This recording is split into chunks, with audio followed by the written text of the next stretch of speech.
Hey guys, ఎలా ఉన్నారు? కేసే హో ఆప్ సభీ. So finally after a long gap నేను మళ్ళీ యూట్యూబ్కి అయితే తిరిగి వచ్చేసాను. ఈ వీడియో తమ్నైల్ చూసి క్లిక్ బైట్ అనుకుంటున్నారేమో. అస్సలు కాదు. I really got married.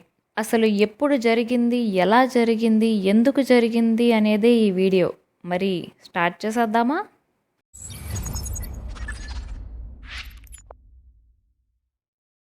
So it all started in the first week of April 2023. ఒకరోజు ఈవినింగ్ నేను సీరియస్గా కూర్చొని GTA 5 గ్రాండ్ ఆర్పీ ఆడుతుంటే మా మమ్మీ క్యాజువల్గా వచ్చి ఒక అబ్బాయి ఫోటో చూపించి ఎలా ఉన్నాడు అని అడిగారు. అప్పటి వరకు నాకు చూపించిన 5 to 6 years age gap item girl కన్నా ఈ అబ్బాయి కొంచెం యంగ్గా ఉన్నాడు చూడ్డానికి అని నేను మమ్మీతో పర్లేదు బాగానే ఉన్నాడు అన్నాను. This very guy was wearing a Marvel T-shirt which caught my attention at the first glance of his picture. Marvel T-shirt వేసుకున్నాడు కదా, మనలానే చిల్గా ఉంటాడేమో అని ఎదవ క్యాలిక్యులేషన్స్ అన్నీ వేసి బాగానే ఉన్నాడు అన్నాను. ఆఫ్టర్ దాట్ కొన్ని రోజులు ఆ టాపిక్ మళ్ళీ మా ఇంట్లో రాలేదు. మేబీ ఆఫ్టర్ 4 to 5 days మా మమ్మీ వాళ్ళు they made a random plan to visit my native place Kakinada, saying that they had some personal work. ఇంతకీ విషయం ఏంటంటే నాకు తెలియకుండా అండ్ నాకు చెప్పకుండా మా మమ్మీ వాళ్ళు అబ్బాయి వాళ్ళ పేరెంట్స్ని కలవడానికి వెళ్ళారు. Dev met on 6th of April 2023. అదే రోజు నైట్ మమ్మీ వాళ్ళ ఇంటికి వచ్చాక then they let me know that ఇలా అబ్బాయి వాళ్ళ పేరెంట్స్ని కలవడానికి వెళ్ళాము, వాళ్ళకి నువ్వు చాలా నచ్చావు అండ్ కరెక్ట్గా 2 daysలో that is on 8th of April 2023న నేను చూడడానికి అబ్బాయి వాళ్ళ పేరెంట్స్ వస్తున్నారని మమ్మీ నాకు చెప్పారు. అప్పుడు నేను స్టన్ అయిపోయా. అసలు ఏదో ర్యాండమ్గా చూపించిన ఫోటోకి సరదాగా నేను బాగానే ఉన్నాడు అంటే ఇంతవరకు వచ్చేసింది ఏంటి అని. సో నాకు ఇంకా ఆర్గ్యూ చేసే ఆప్షన్ లేక ఎలా అయినా లాస్ట్కి ఈ ప్రపోజల్ యాక్సెప్ట్ చేయాలా వద్దా అనే చాయిస్ నాదే అని I accepted to meet his parents. 8th April మంచి ముహూర్తం అవి చూసుకొని అబ్బాయి వాళ్ళ పేరెంట్స్ ఇద్దరు అరౌండ్ 11 AM మా ఇంటికి వచ్చారు. మా మమ్మీ నన్ను బలవంతం చేసి హాఫ్ సారీ కట్టి కూర్చోబెట్టారు. అబ్బాయి వాళ్ళ పేరెంట్స్ని కలిశాను అండ్ కూర్చొని మాట్లాడారు నాతో అండ్ మా వాళ్ళతో కాసేపు. నాకు నార్మల్గానే అలా ట్రెడిషనల్గా ఓవర్ యాక్టింగ్ చేయడం నచ్చదు. దానిపైన నాకు అబ్బాయి వాళ్ళ మమ్మీ ఫ్లవర్స్ తీసుకొచ్చి మా మమ్మీకి ఇచ్చి నా తలలో పెట్టమన్నారు. మా మమ్మీ వంక ఒక ఇరిటేటెడ్ లుక్ ఇచ్చాను. అప్పుడు మా మమ్మీ వాళ్ళకి చెప్పారు దట్ నాకు ఫ్లవర్స్ అవి నచ్చవు అని. అయినా కూడా వాళ్ళు ఉన్నంతసేపు అయినా పెట్టుకోమని లాస్ట్కి ఫోర్స్ చేసి పెట్టేశారు. కానీ అది వేరే విషయం. ఈ జోకర్ యాక్టివిటీస్ అన్నీ అయ్యేసరికి అరౌండ్ 1 PM అయ్యింది. అప్పుడు ఇంకా అబ్బాయి వాళ్ళ పేరెంట్స్ లేచి బయలుదేరుతారు అంటే మా తాతగారు వాళ్ళని అడిగారు ఎలా వెళ్తున్నారు అని. అప్పుడు they let me know that ఇంకో 20 minutesలో కాకినాడకి వాళ్ళ రిటర్న్ ట్రైన్ ఉందని అండ్ మా ఇంటి నుంచి రైల్వే స్టేషన్కి వెళ్ళడానికి 1/2 hour పడుతుంది అండ్ వాళ్ళు ట్రాన్స్పోర్టేషన్ కూడా ఏమి arrange చేసుకోలేదంట.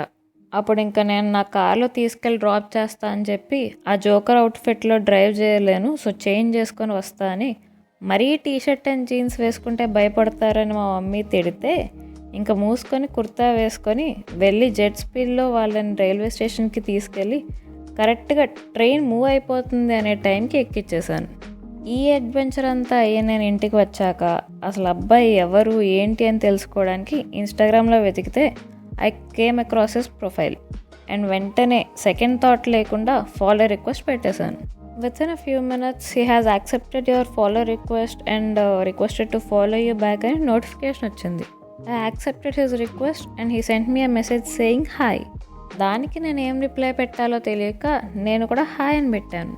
So he replied back like he had known me since long time. అంటే లైక్ ఎవరైనా మనకి తెలియని కొత్త వాళ్ళతో ఫస్ట్ టైం మాట్లాడుతున్నప్పుడు జనరల్గా మనం రెస్పెక్ట్ ఇచ్చి మాట్లాడతాం కదా, but he directly started the conversation saying నువ్వు. హీ వాజ్ లైక్ మా పేరెంట్స్ని డ్రాప్ చేసావంట కదా నువ్వు, బాగా అనిపించింది అని రిప్లై ఇచ్చాడు. I was taken a back and సర్లే తనకే లేనప్పుడు నాకెందుకు అని నేను కూడా అలా క్యాజువల్గానే మాట్లాడాను. At that time, he was at a trip to Sikkim with his friends, so he couldn't come along with his parents. ఆ తర్వాత నాకు కాలేజ్లో ఎగ్జామ్స్ వల్ల పెద్దగా చాట్ చేయలేదు నేను. ఫైనల్లీ ఎగ్జామ్స్ అయిపోయాక May 7, 2023 రోజు ఒఫీషియల్ పెళ్లి చూపులకి ముహూర్తం పెట్టారు. We both have decided on wearing same colour outfits అనుకొని లాస్ట్కి స్కై బ్లూ కలర్ అవుట్ఫిట్స్ వేసుకుందామని ఫిక్స్ అయ్యాం. Here comes the groom. అప్పటి వరకు ఫొటోస్లోనే చూసుకొని అండ్ ఓన్లీ చాటింగ్లోనే మాట్లాడుకున్న మేము finally we met face to face and talked vocally for the first time ever. Obviously it was awkward, కానీ మేము ముందు కొంచెమైనా చాటింగ్లో మాట్లాడుకున్నాం కాబట్టి అట్లీస్ట్ నర్వస్నెస్ అయినా లేదు. సో మేము ప్రైవేట్గా కాసేపు మాట్లాడుకున్నాక my relatives and his parents also had a few private discussions. ఏంటి అని చెప్పలేను కానీ there were a few disturbances between them. వాళ్ళు మార్నింగ్ మా ఇంటికి వచ్చారు, ఆఫ్టర్నూన్కి రిటర్న్ వెళ్ళారు, ఈవినింగ్కి we had a few discussions on call, and last ఇంకా నైట్కి ఈ ప్రపోజల్ 2 ఫ్యామిలీస్కి ఓకే అనుకున్నారు. ఆఫ్టర్ దాట్ పెళ్ళికొడుకు he left to Vijaypur near Bhopal Madhya Pradesh where he was working. మా ఇంట్లో కొన్ని డిస్కషన్స్ అయ్యాక మా వాళ్ళు ఇంకా డైరెక్ట్ ఎంగేజ్మెంట్ ముహూర్తం వరకు వెళ్ళిపోయారు. I was in a very much confuse state at that time. నేనున్న సిచ్యువేషన్స్కి ఈ ప్రపోజల్ నాకు కరెక్టా కాదా అని ఒక డైలమాలో పడిపోయా. ఈలోగా మా వాళ్ళు they fixed on the engagement date. May 7th పెళ్లి చూపులు అయితే May 15, 2023కి ఎంగేజ్మెంట్ ముహూర్తం పెట్టారు. It was hardly a weeks gap for me to decide on it. ఈ గ్యాప్లో మా మమ్మీ ఇంకా ఎమోషనల్ డ్రామా స్టార్ట్ చేసేసారు, సేయింగ్ దట్ డాడీ లేరు అండ్ నాకు హెల్త్ బాగోట్లేదు, నాకేమన్నా అయితే నీకు ఎవరు తోడు లేకుండా పోతారు, అండ్ నువ్వు పెళ్లి చేసుకుంటే నాకు ఏమైనా కూడా నేను చూసుకోవడానికి ఒకళ్ళు ఉన్నారు అని, అట్లీస్ట్ పీస్ఫుల్గా అయినా ఉంటుంది అది ఇది అని ఎమోషనల్ బ్లాక్మెయిలింగ్ స్టార్ట్ చేశారు మా ఇంట్లో. ఆల్రెడీ కన్ఫ్యూజన్లో ఉన్న నన్ను ఇంకా స్ట్రెస్ చేసి పడేశారు. ఎట్ దాట్ టైం నేనున్న మెంటల్ స్టేట్కి ఇలా ఆలోచించాను దట్ రీసెంట్గా ఐ లాస్ట్ మై ఫాదర్. ఆయన రెస్పాన్సిబిలిటీస్ అన్నీ నా షోల్డర్ మీదకి వచ్చి పడిపోయాయి. నేను ఒక్కరిదాన్నే అన్నీ చూసుకోలేకపోతున్నా. నాకు ఒక సపోర్ట్ ఉంటే ఐ కెన్ బీ బెటర్ అని అనుకొని ఇంకా haven't said no to this proposal.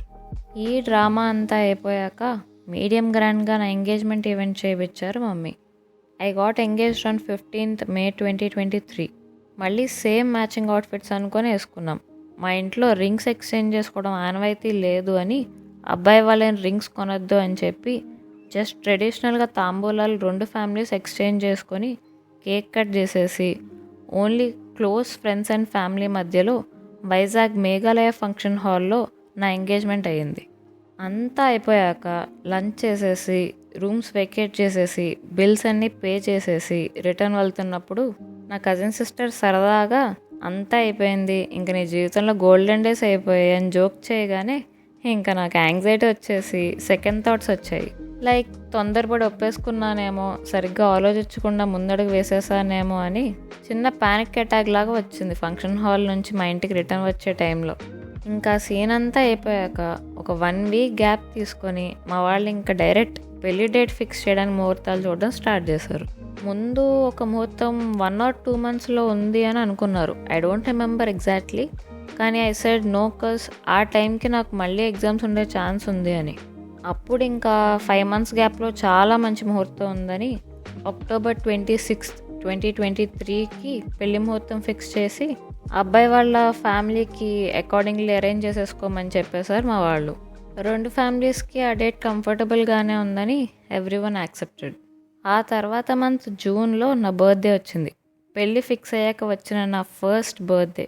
ఫ్రెండ్స్తో వైజాగ్ అబ్సల్యూట్ బార్బిక్యూస్లో పార్టీ ప్లాన్ చేసుకున్నాను నేను. దానికి పెళ్లి కొడుకు కూడా వచ్చాడు and he gifted me an iPhone for my birthday. నేను ఆ రోజు పార్టీ కోసమని మా ఇద్దరికి బ్రైడ్ అండ్ గ్రూమ్ అని కస్టమైజ్ టీషర్ట్స్ చేయించుకున్నాను. So we both wore them and I introduced him properly to my friends.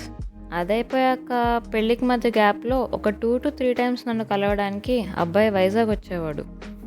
1 or 2 days max అంతే, based on his leaves. Finally September వచ్చేసింది అండ్ పెళ్ళికి ఇంకా 1 month టైం ఉంది. September 2nd విఘ్నేశ్వర్ బియ్యం ఈవెంట్కి ముహూర్తం పెట్టారు. For those who don't know what it is, వినాయకుడికి పూజ చేసి పెళ్లి పనులు స్టార్ట్ చేస్తారు. By that time we sold one of our properties for marriage expenses. So ఇంకా నేను, మమ్మీ అండ్ మా తాతగారు కలిసి వైజాగ్లో ఉన్న అన్ని ఫంక్షన్ హాల్స్ తిరగడం స్టార్ట్ చేశాం. చాలా రీసెర్చ్ తర్వాత నేను పర్సనల్గా సెలెక్ట్ చేసుకున్న ఒక హాల్కి మమ్మీ ఓకే అన్నారు. వైజాగ్ బీచ్ రైట్ ఆపోజిట్లో హోటల్ బేవ్యూ అని ఒక పెద్ద ఫంక్షన్ హాల్కి అడ్వాన్స్ ఇచ్చేసి బుక్ చేసేసాం నేను, మమ్మీ. ఫుడ్ కాంట్రాక్ట్ కూడా ఫంక్షన్ హాల్ వాళ్ళతోనే తీసుకోవాలని, అది కూడా మెనూ మొత్తం నేను పర్సనల్గా కూర్చొని ఫిక్స్ చేశాను. అండ్ ఫంక్షన్ హాల్ డెకరేషన్కి కూడా నేనే నాకు నచ్చిన డిజైన్ సెలెక్ట్ చేసుకొని అన్నిటికీ అడ్వాన్స్ ఇచ్చేసాను. నెక్స్ట్ ఇంకా నాకు క్లోత్స్ షాపింగ్ స్టార్ట్ చేసాం. జనరల్గా అమ్మాయిలు షాపింగ్కి చాలా టైం తీసుకుంటారని అందరూ అనుకుంటారు, కానీ చెప్తే నమ్ముతారో లేదో తెలియదు కానీ నా పెళ్లి బట్టల షాపింగ్ మొత్తం 2 daysలో కంప్లీట్ అయిపోయింది. ఫస్ట్ డే పెళ్లి పట్టు శారీస్ అన్ని ఈవెంట్స్కి తగ్గ తీసేసుకున్నా. అండ్ సెకండ్ డే 2 రిసెప్షన్స్కి డ్రెస్సెస్ తీసుకున్నా. వైజాగ్లో మా రిసెప్షన్కి లెహంగా తీసుకున్నా. అండ్ కాకినాడలో అబ్బాయి వాళ్ళ రిసెప్షన్కి ఫ్రాక్ తీసుకున్నా. షాపింగ్కి మాత్రం ఆలోచించకుండా గట్టిగా ఖర్చు పెట్టేసా. ఎంత అయిందని చెప్పను కానీ వైజాగ్ రిసెప్షన్కి తీసుకున్న లెహంగా ఒక్కటే 40K అయింది. సో మిగతావన్నీ కూడా యావరేజ్గా ఆ రేంజ్లోనే చాలా మంచి శారీస్ అవి చూసుకొని సెలెక్ట్ చేసుకొని తీసుకున్నా. అండ్ జ్యువెలరీ అవి కూడా గట్టిగానే కొన్నారు మమ్మీ. అలా పెళ్లి పనులన్నీ అయ్యేసరికి అక్టోబర్ 22 వచ్చేసింది. ఆ రోజు నన్ను పెళ్లి కూతురు చేయడానికి ముహూర్తం పెట్టారు.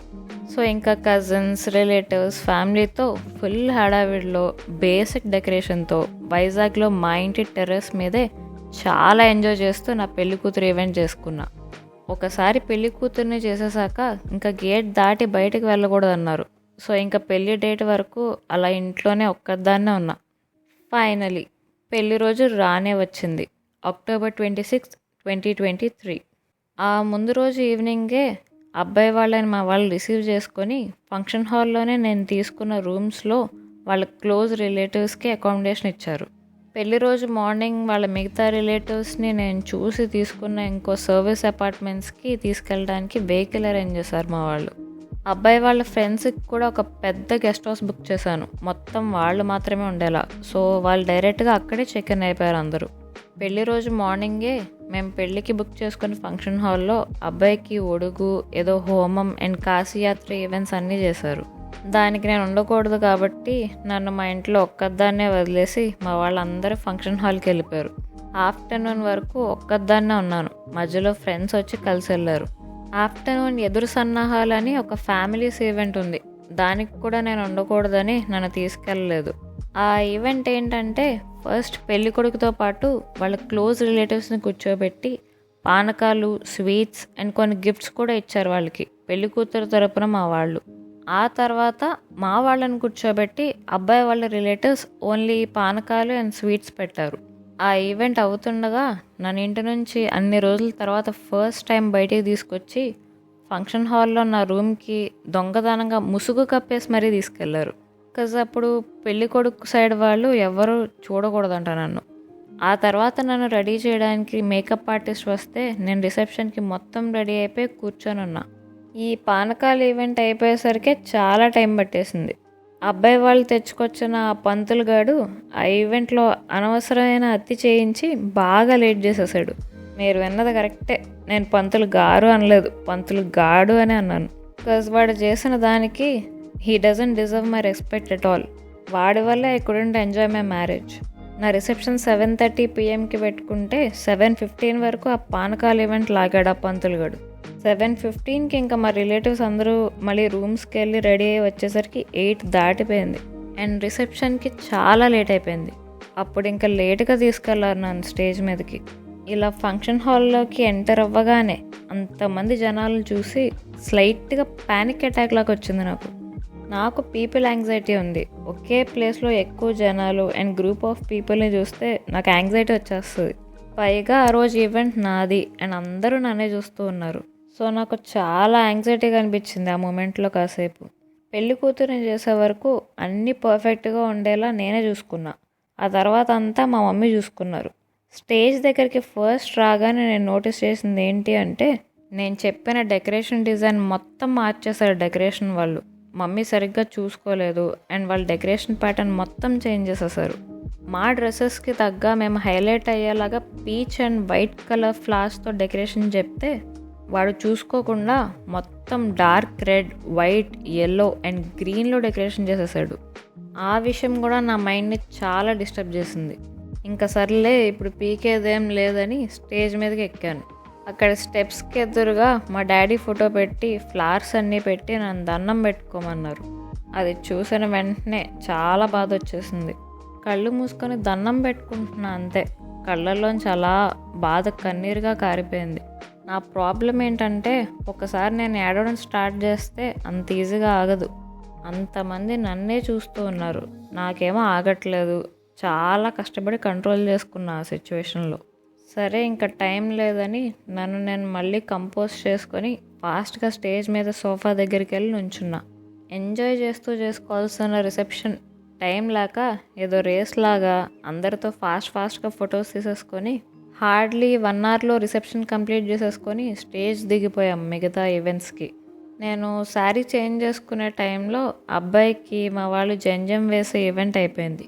ఆ తర్వాత నన్ను ఒక్కదాన్నే మా వాళ్ళతో కూర్చోబెట్టి గౌరీ పూజ చేయించారు ఫాస్ట్గా. అట్లీస్ట్ పూల జడ వేయడానికి కూడా టైం లేదు.